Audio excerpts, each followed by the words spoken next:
The World of Tennis, presented by BNP Paribas, starts now. Well, let's welcome to the world of tennis one of the most iconic figures in sports and entertainment, three-time Grand Slam champion Maria Sharapova. Thank you for spending some time with us. Maria, you've been through so much the past couple of years. What keeps you motivated? The game of tennis. You know, I really love what I do. I love waking up and, you know, knowing that I can be a better player and going out on the court. And as much as I don't like to practice, I know that that's what ultimately makes you better, and it's exciting.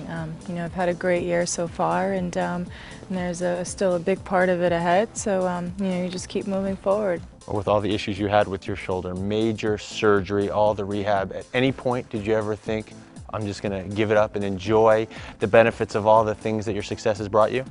I got to enjoy a few more things that I probably would, that I wouldn't have the chance to when I had you know, the full season and the full years. But then I realized that they weren't as fun as holding the big trophies, and that's really what I love, and I love working towards that goal. So I was really limited, and I couldn't, you know, I couldn't allow myself to get better, and that, you know, that made me think a lot, and you know, about life, and if I'd ever get the chance. Of course, you have your moments and your doubts, but I hung in there. What was the lowest point?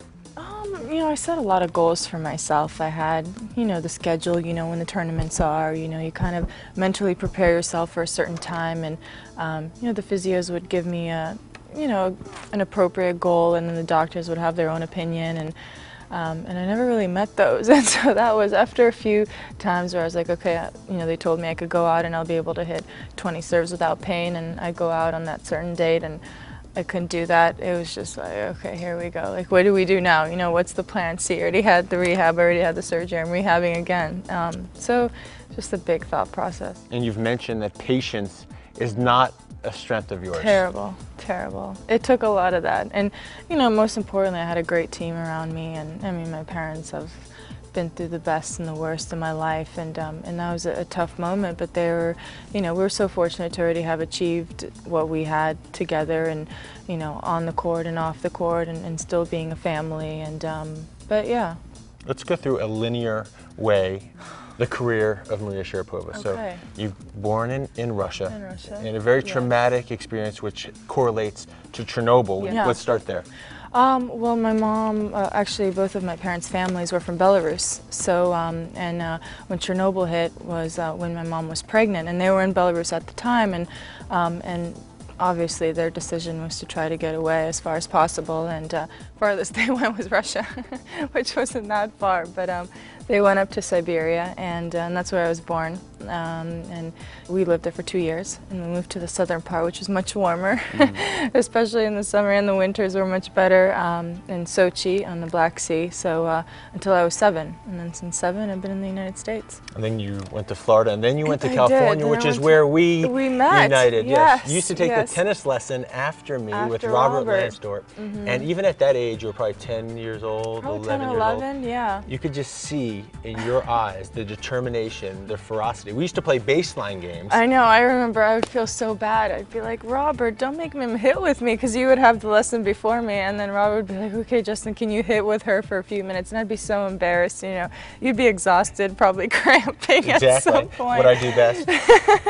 And I was just thinking, God, this is so embarrassing, you know, he's asking to hit with Justin, but it was fun. But even at that stage, your ground strokes were probably better than mine. Deep down, did you think that you could beat me even then? I know you do now. I actually preferred to have the lesson with Robert and then hit after, because after having a lesson with Robert, I felt like I could hit the ball Mach 50 and everyone would just go in, because you just hit ball after ball after ball, and you get such a good groove. And now you love living here in LA. You live in Manhattan Beach. Yeah, part-time, yeah. With your fiance. Yes. Do you mind if I take a look at the ring?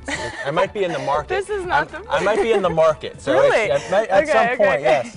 That is very, very beautiful. It is beautiful, I had no say in the ring. But even before meeting Sasha, you're a big basketball fan in general. You used to go to a lot of games in all the cities. I did. I love the sport, and I usually like sports because of tennis, because more scoring. And yeah, I've always loved it, and it's just kind of, we lived around the same area for so many years, but we never, when we said hi to each other, when you have the local restaurants and whatnot, but we never really, became friends or got connected, and then all of a sudden it was like chance. What are some of the things you guys like doing away from the tennis? You mentioned that you did get to enjoy some things when you had that break. Yeah. What are some of the things you like to do?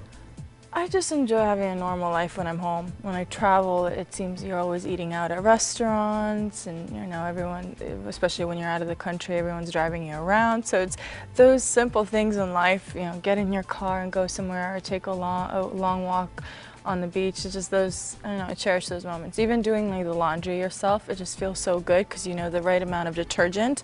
You know, you got to put the softener in. I mean, the laundry at things the you can tournaments control, yeah, is horrible.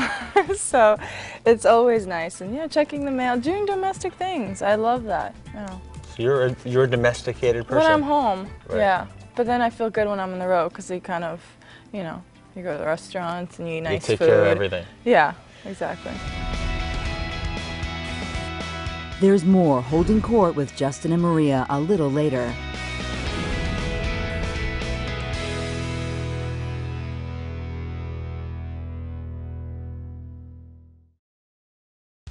The World of Tennis, presented by BNP Paribas, is brought to you by BNP Paribas, the